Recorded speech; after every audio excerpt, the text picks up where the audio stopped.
visiting the wineries are really invested in sustainability and climate action and are shipping lighter bottles in greener packaging back to your house. It's a huge element of so many economies and of many wine regions. And so we do need it. And that special connection of sitting down with someone and talking about how this product was made and helping them think then about where do all my other products come from and how were all of those made, I think is valuable. It's something I struggle with because I love travel, but it does have a high impact in terms of our personal footprint. So we have to think carefully about it. Is there anything else we can do as wine consumers to advocate or support change in the wine industry? Use your purchasing power. It sends signals. We have seen examples where people talk about those practices and the sales go up 20% of that wine.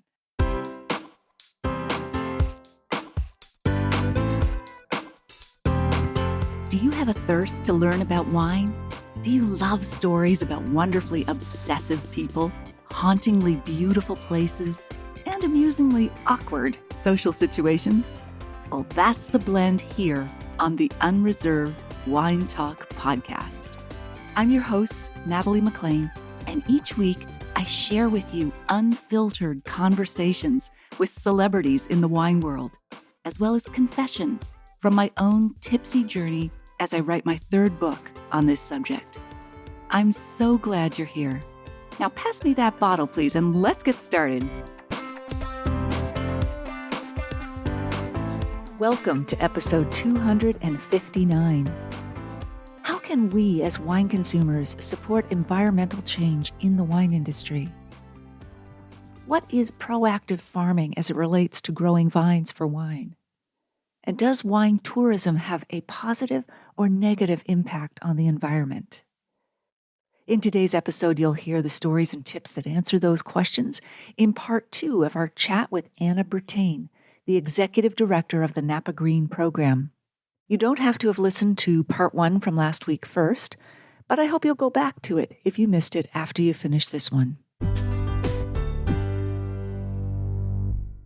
Before we dive in, I'd like to share a reader review of my new book, Wine Witch on Fire, Rising from the Ashes of Divorce, Defamation, and Drinking Too Much. This one is from Christy Casper in Calgary, Alberta.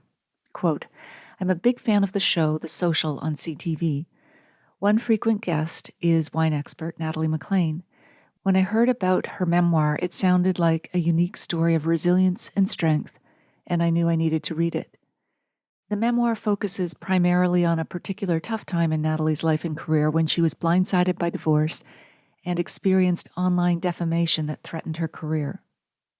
I wasn't quite sure how the witch aspect of the title would fit into the story, but Natalie drew some really interesting parallels between the witches of years past and how women are still mistreated in modern times, and specifically in her industry. In fact, I really enjoyed the historical, literary, and scientific references that Natalie peppers throughout the book.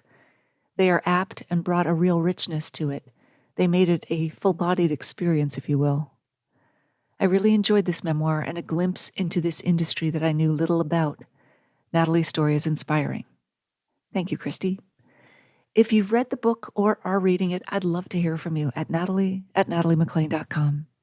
If you haven't got your copy yet and would like to support it and this podcast that I do on a volunteer basis, please order it from any online book retailer, no matter where you live. Every little bit helps spread its message of hope, justice, and resilience. I'll put a link in the show notes to all the retailers worldwide at nataliemclean.com/259. Okay, on with the show.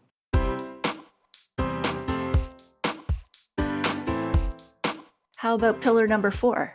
So this one is so critical. It's the soil health and proactive farming, as we call it. And, I was already speaking to this, but this is things like cover crops and adding compost and reducing tillage, reducing the tractor passes in the vineyard, and really having a lot of diversity, having trees and plants that are good for beneficial birds, the insects you don't want, and cover crops in the vine rows that help attract the insects that get rid of the things that you don't want out there. and really working in concert with nature and all of the benefits that come from soil health. I mean, this is the foundation. Really, 90% of the brain of a vine is underground. It's happening down in that soil. And so as we increase soil health, we increase water retention, we increase nutrient retention, we increase plant delivery of water and nutrients. It makes it more resilient to drought, to high heat days, which we're seeing a huge increase in almost all wine regions of the world. And so it's all of these huge benefits that then translate into the quality of this incredible wine that so many people enjoy. But again, as I was mentioning, also all of those things store more carbon in the soil. So it's drawing down this carbon. And what is that process, without getting too scientific? How are these things storing carbon? Are they taking it out of the air and putting it in the ground somehow? Are they metabolizing it as the microbes? Or what is it that's storing carbon? How is it stored? Yeah, the more that there's that diversity and the more active microbes, so it's getting a little technical, but think of the fun little microbes down there in the soil, the more they are drawing in, breathing in The that carbon. carbon. Okay. There's a cycle there of breathing in and breathing out. So, set the ground and the plants are breathing, right? We all know that through photosynthesis. But the more that you're adding this compost, this richness, these cover crops that are adding, nitrogen and phosphorus and all these nutrients to the soil, the more you're keeping that there. So you're not tilling it and getting rid of it really regularly. The more it's breathing in and keeping that carbon in the soil. And carbon is actually like a foundation of soil health. So the more soil organic matter you have, as we call it, the more carbon is like the crux of all of that. So it's that piece where it's like, oh, this is awesome. I can help store carbon in the soil. And actually, this makes my vineyard or my farm system so much better. So it's this just tremendous win-win-win. And so that's what we're working with our members to expand those cover crops, to put in that compost, to not do as many passes, to switch over to an electric tractor now if you can. So when you are doing those passes, there's fewer emissions. And to plant other cover crops for pollinators and bees and monarch butterflies, things we don't need to make our grapes, but we have a system there that can also be a great habitat for those animals and all those pieces, just also caring for the forests and proactively managing the forests is another element we work with a lot of our members on who have forested lands. And that's very critical, obviously, for the fires. We've had 3 mega fires in the past 6-7 years. So that proactive forest management makes healthier forests that can better withstand fires and then store more carbon. You see a theme here. Absolutely. So we're always working on that with our members. And tilling, the tractor turning up the soil, is the opposite, because it's, I don't know, I'm guessing here, it's killing the microbes, it's breaking up the plant material, and it's just releasing all that carbon into the air? Well, yeah. And tilling it can compact the soil. It can, depending what you're doing, it can really kind of dice up the soil. So be exposing those microbes to the air and reducing that microbial load in the soil. It can be then, taking out the cover crops and the process of taking out those weeds, which is a human construct, right? That's fascinating. And so we don't ask people to go no-till. That's kind of a pretty hard one for a lot of people still. But we do really work with people to reduce that tillage. And you really just want to keep living roots in the ground, living systems in the ground all year round as much as you can. That's a good way to explain it. Okay, pillar number 5. Pillar number 5. So we really try to emphasize social justice and diversity and inclusion. And again, this is an area where our industry can really lead. This industry has been pretty male dominated, pretty overwhelmingly white, other than the farm workers in the field. And so we're trying to really think more about caring for teams, engaging teams, and the ROI of people, the return on investment of investing in people. And we talk a lot about that because the more people feel cared for and they feel safe, and they feel like their opinion matters and their leadership wants to hear from them, the more dedicated they are to a successful business, the longer they stay and work for that business and build a knowledge set that's incredibly valuable to that business versus places that have constant turnover. And you're having to go through the hiring process and the retraining process and the knowledge that's lost on an incredibly regular basis. And so Some of these issues of ROI or return on investment means we have to start thinking a little differently about things in terms of the longer term benefits of caring for people. Might there be some added upfront costs of a more living wage and benefits and opportunities for advancement and doing performance reviews and finding out where people want to go and giving them that opportunity and, training and opportunities for continuing engagement. Those have some costs, but they lead to employees that are so much more invested in the success of a business. And we also ask all of our members to set up green teams and help them understand what they can do to contribute to the sustainability of the business. And that's another area that's been shown to really attract employees and keep employees. Employees like working for businesses that care about more than just the bottom line, that can tell that that business is invested in so much more than just how much money they're making. And so, yeah, we have our vineyard social justice standards are 20 pages long. There's a lot to think about. So it's a lot more than just that living wage and those benefits. It's all of those other pieces I talked about. And we see that some of our champion members, everyone in the cellar has been there over 15 years. There's not a lot of places that can say that. No, and that's so important, especially in the wine industry where the learning is there's one vintage a year. So it's not like even like beer where you can, make multiple batches during a year. The learning is 1 year, like what happens in the winter, the spring, the summer, the fall. And so, winemakers talk about, a lifetime might include 30 to 40 vintages if they're lucky, by the time they work on it. So with your employees, I would imagine that retention is so important just because of the length of time it takes to build up the knowledge of that year-long cycle. Yeah, we have one member, Hyde Vineyards, and then another member, Pine Ridge Vineyards. At Hyde, they're able to keep their employees year round, which is incredibly valuable. Not everyone can do that. But then at Pine Ridge, Gustavo, their vineyard manager, has talked about how he has been able to create enough of an incentive to bring back the same crew from Mexico every year. So he doesn't have them year round, but it's the same people who've been coming back for 5, 7, 10 years. In both cases, they talk about the incredible benefits of the site-specific knowledge those people have built up. They know the issue in that block. They know what that block needs, versus someone who's just new to it every year, not that invested, don't know the specific issues. And again, this all comes back to quality. And when we're talking about premium wines, that's so critical. Yes. All right. Pillar number 6. Pillar number 6. So this all rolls into, sometimes people even say, why do you have this as a separate pillar? Because all of this contributes to climate action and regenerative agriculture. But we felt like it was really important to call that out. I mean, that's sort of the ultimate umbrella over all of this is the climate action and regenerative agriculture. And, there's things you do with water and energy and waste that are contributing to climate action, but there's then more things you can do, right? So then I'm as efficient as I can be. So now I'm putting in renewable energy. And how do I do that? Now I'm shifting to some electric vehicles. Now I'm putting in EV chargers, and we help connect people with incentives and rebates to do a lot of these things.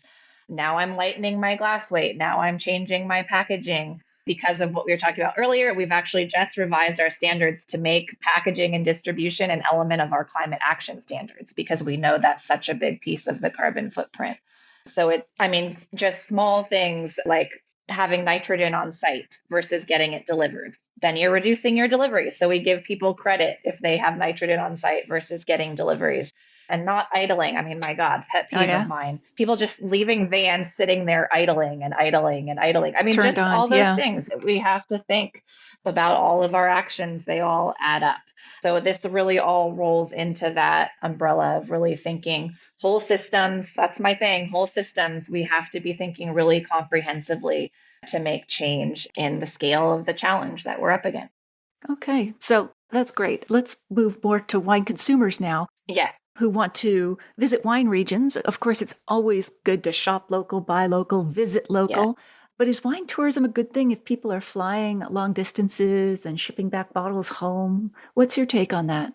Well, again, I think this is just where we need to be as conscientious as possible. I'm not going to tell people not to fly. One of my absolute favorite things is travel. You can buy offsets for your flights. Flights do have a big carbon footprint. So, things like investing in other projects that are storing carbon that offset those flights. And then getting to that place and visiting, we have a list of participating members on our website. We have some itineraries for tastings to do. So visiting the wineries are really invested in sustainability and climate action and are shipping lighter bottles in greener Right. packaging back to your house. So all of those pieces. I mean, and tourism, it's a huge element of so many economies and definitely of ours, of many wine regions. And so we do need it. And that special connection of sitting down with someone and talking about how this product was made and helping them think then about where do all my other products come from and how were all of those made, I think is valuable. But yeah, it's something I struggle with because I love travel. I love, love, love travel. But it does have a high impact in terms of our personal footprint. So we have to think carefully about it. And other than, it's really important to support these wineries who are trying to be more sustainable. Is there anything else we can do as wine consumers to advocate or support change in the wine industry? This is a litany of mine. Use your purchasing power. We all have purchasing power and it sends signals. I know it sends signals because, we've seen examples where this is, maybe something to talk about and something viewers might agree with.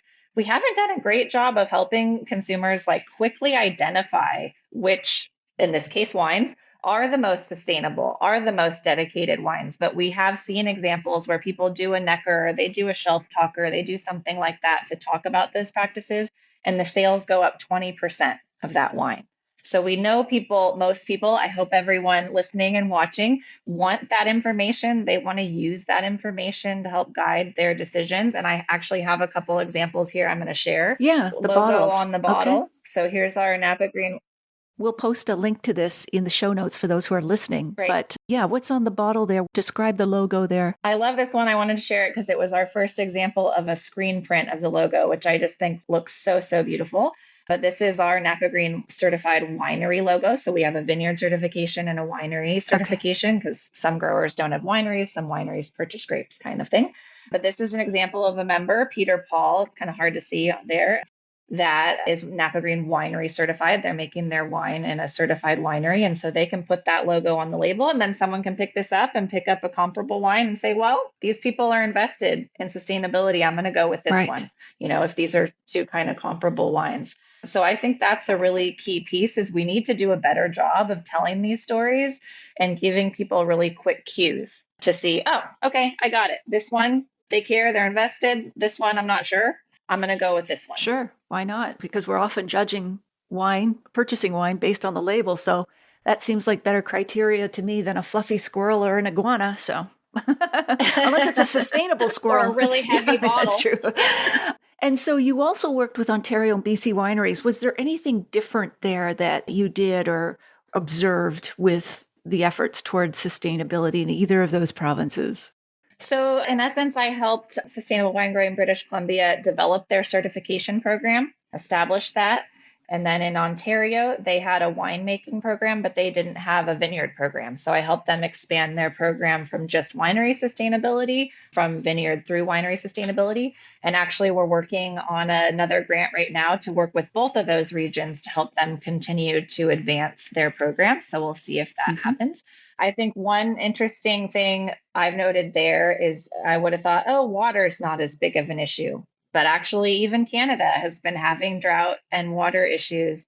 I definitely don't think I would have thought there would be the fire issues that we're facing down here. But look at the fires that are happening. So there's so many parallels between all of our regions.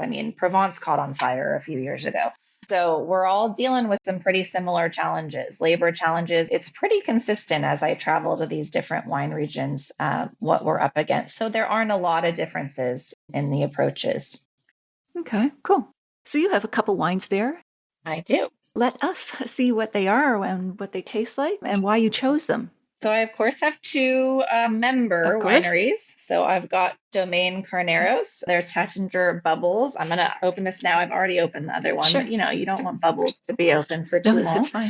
And plus, it's a little early here. So bubbles is what you want to be starting your day with Breakfast right of champions, now. Yep. Yes. But Domaine Carneros, and this is also one probably, many people should have some access to. Domaine Carneros, pretty widely distributed. There's our but they are incredible sustainability leaders. They've actually just put in a microgrid. So this is a whole kind of interconnected system of renewable energy, of even being able to go off grid when there's a power outage, which is something we've been dealing with here in this region. As we have fire fears, PG&E might turn off the power. And having EV chargers, it's kind of a whole interconnected, kind of the pinnacle of the energy system that you can create for a business. They're one of the first ones to do that and roll that online. And they're a certified winery. They're just about done with the vineyard certification as well. And just really incredibly dedicated leaders. So I thought they were a great one to pick up and share. I brought a fun little antique champagne glass to try this Was one. that winery started by Elaine somebody, the founder or the winemaker? I forget the name of the founder. Right now, Remy Cohen is their CEO, who's so dedicated to sustainability and climate action. Awesome. Cheers. But cheers. Should I give it a try? Please. Go away. Yeah, that I don't mind drinking early in the morning. It's refreshing, is it? It's really lovely. Yeah. When it comes to champagne, I don't like it too dry. It's funny. It's almost like some of my friends say I have like the really high-end taste in white and red wine. But when it comes to champagne, I like my Blanc de Noir. I like a little bit more sweetness. So this really has that and is a really beautiful wine. What would you pair with it? Free run something? I'm thinking about a really yummy treat I had the other day. This would be really good with, I had like an avocado toast with 2 poached eggs on it and that really yummy fresh tomato salad. I might want that right after this. Oh, you're a trooper. That was really good. You're still in breakfast mode. That's great. Yeah. Tell us about the second wine that you have there. So this is Saint Supré. Absolutely one of our champion members. This is their 2019 Cabernet Sauvignon. We actually did a whole logo update in 2021 when we redeveloped our vineyard program to focus on climate action and regenerative carbon farming. But bless them, they have both of our logos on their label. These are the older logos. But again, we need to be seeing more and more of this, of our members putting that on the label and telling some new stories, not just the same old stories of family businesses and terroir, which is important, but telling the bigger stories. So this is their cab from 2019, more traditional glass for this one. And what's great about them too is they really have a lot of vineyard land. They've got hundreds of acres, which not many people have. So when you're really farming sustainably, that has a big impact when it's on a bigger area of land. And again, this is one, many people might be able to find in their marketplace. They have a fairly widespread distribution. And so, of course, can't not have a classic Napa cab. Absolutely. It's one of the things we're known for here, right? And I think if you're going with breakfast favorites, maybe some bacon or hash browns or something. Well, I'm a vegetarian. Okay. You won't be surprised to hear. True. But I am Irish. I love potatoes. There you go. So I would, let's do some fried potatoes for That's sure. Great. And some fake and bacon. I like my fake and bacon. And is it classic Cabernet with the cassis and blackberry and some smoky, toasty oak in there? Yeah. This is a very classic, beautiful cab. It's not too heavy, too tannic, too much high alcohol, that direction that some of these cabs have been going in. I like that a little more restrained, a little lighter alcohol. This has that. I don't mind drinking this first thing in the morning. You're so flexible, Anna. I'm so flexible. That's great. Very adaptable. So those are 2 champion member wineries I thought would be great to share today. That is fantastic. And we will put links to them and their wines in the show notes. And I love of course, if you're watching the video, you can find that as well on the website. Already double fisting at 8:30 in the morning. All right. Way to start out the day. Yeah. You could probably balance those while you're on your Peloton or something. All right. Well, the time has flown. Let's go to the lightning round and feel free to keep sipping there. What is something that you strongly believe about wine that others might disagree with? I'm supposed to say this in lightning round. That's kind of a tough one. I think maybe it's a contentious to say, and I said it earlier. I don't know how much more we need of vineyards, of wineries. We need to be thinking about quality. We need to be thinking about the ways in which these grapes are grown and the wines are made, rather than too much more, especially of the kind of really low level, lower quality kind of bulk wines. We need to be, I think it's time to kind of double down on what we've Yes. got and how we're producing it. And for us as consumers to drink less but better. I mean, it's Yes. good for our health as well. Like, I believe in wine in moderation. I think it's a great part of a meal with friends, family. Yeah. And it does more for relaxation and stress than a lot of things. But yeah, drink better but less. Do you have a favorite childhood food that you would pair with wine now, today? Favorite childhood food. I mean, I love pasta. I love lasagna. Comfort food? So yeah, and I'll definitely have those things with wine on a regular basis. And I'm actually going to dinner tomorrow night with friends at Rutherford Grill, famous It's a local great restaurant one. here. I've been going there since I was 15 years old. I'm not going to say how long that is, but it's a long time. And they have a fabulous veggie burger that I've been eating for a very long time. So I'll be having that again tomorrow night. And would you pair that with a Cabernet? What do you usually have with it? I think I'm actually going to bring this to pre-cab tomorrow night for there you my go. friend's birthday. So there you go. Excellent. All right. Do you have a favorite wine book? Favorite wine book? Well, I did. I brought my props here today. I was so good. Did your homework. I thought I would share True to Our Roots from Paul Dolan. I don't know how many people have heard of Paul Dolan, but he just passed away. So I thought it was fitting to share this book. And he's just always was an incredible leader in regenerative agriculture. This is about fermenting a business revolution. He wrote this 20 years ago. That is still what we're working on today. So, I mean, everything in this book still relevant to all the work that Napa Green is doing. So in his memory, I thought I would share that book. Absolutely. And he was winemaker where? Which winery? He originally worked at Fetzer and then Mendocino Wine Company and then Truett Hearst. But everywhere he was working on organic and biodynamic and regenerative farming. We'll link to that as well. Is there a useful wine gadget that you've come across? Well, I was thinking about this one, and I'm just going to be a little humorous here and say that my favorite wine gadget is my liver. It's a gift that keeps on giving, and it's with me always. Speaking of recycling. Yes. Okay, you're keeping the God carbon in you. Yes. If you could share a bottle of wine with any person outside the wine world, who would that be? I was thinking about this, and I was thinking how much I would love to sit down and have a glass of wine with Brene Brown. Oh, yes. She talks so much about vulnerability and really about opening up, being honest, digging deep. And I think that so much of the challenges around being willing to say there's a climate crisis and tackle that climate crisis comes down to vulnerability, comes down to some discomfort and being willing to walk through that discomfort. And so I would love to have a conversation with her about her thoughts on her work and how that relates to sort of the behavioral science of doing this work of climate action. Yeah, I'm a big fan of hers too. In fact, I quote her in my latest book. So I'm with you on that. Yeah, absolutely.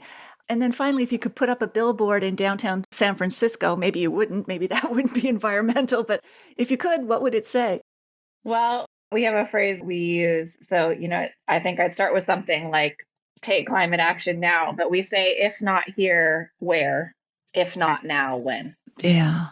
We've got to do this where we are, and we have to do it right now. And certainly for us as folks in the Napa Valley, Napa County, making arguably the premier agricultural product in one of the absolute premier regions, if not here, where? And if not now, when? I mean, this region has to be a leader and it has to take urgent action, but that goes for all of us wherever we are. So that's what I would put up there. Amen. As wine consumers and wine producers. As we wrap up our conversation, is there anything that we haven't covered that you wanted to mention, Anna?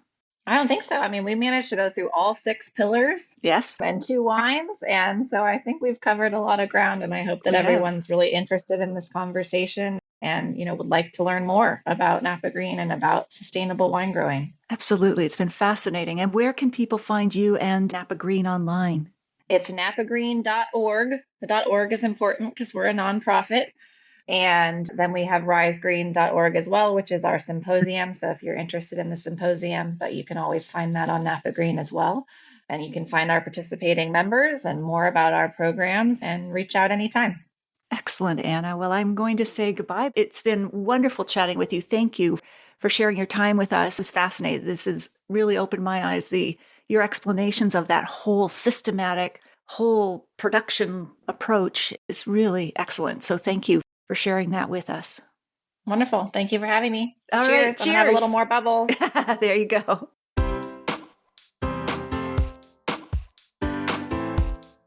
Well, there you have it. I hope you enjoyed our chat with Anna. Here are my takeaways. Number 1, Anna has some concrete steps for how we as wine consumers can support environmental change in the wine industry.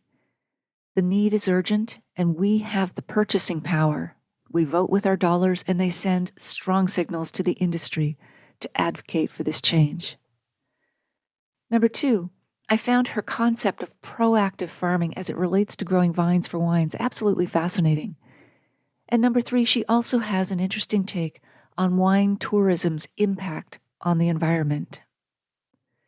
In the show notes, you'll find the full transcript of my conversation with Anna, links to her website, the video versions of these conversations on Facebook and YouTube Live, and where you can order my book online now, no matter where you live. That's all in the show notes at nataliemaclean.com/259. Email me if you have a sip, tip, question, or if you've read my book or are in the process of reading it at natalie@nataliemaclean.com. I'd love to hear from you. If you missed episode 17, go back and take a listen.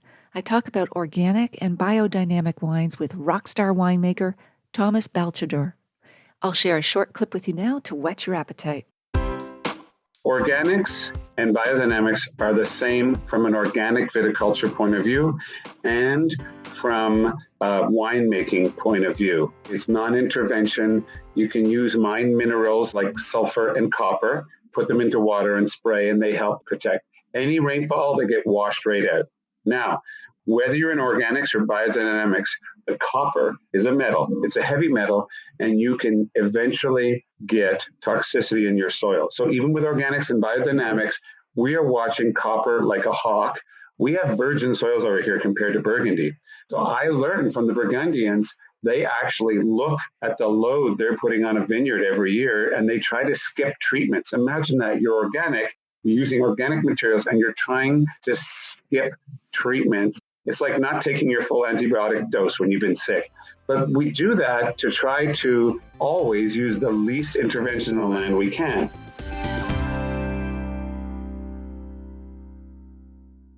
If you liked this episode, please email or tell one friend about it this week, especially someone you know who'd be interested in the wines, tips, and stories we shared.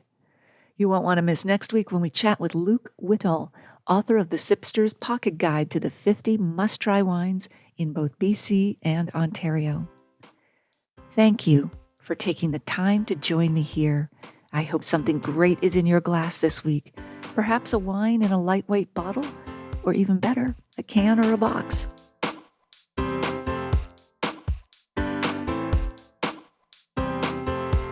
You don't want to miss one juicy episode of this podcast, especially the secret, full-bodied bonus episodes that I don't announce on social media.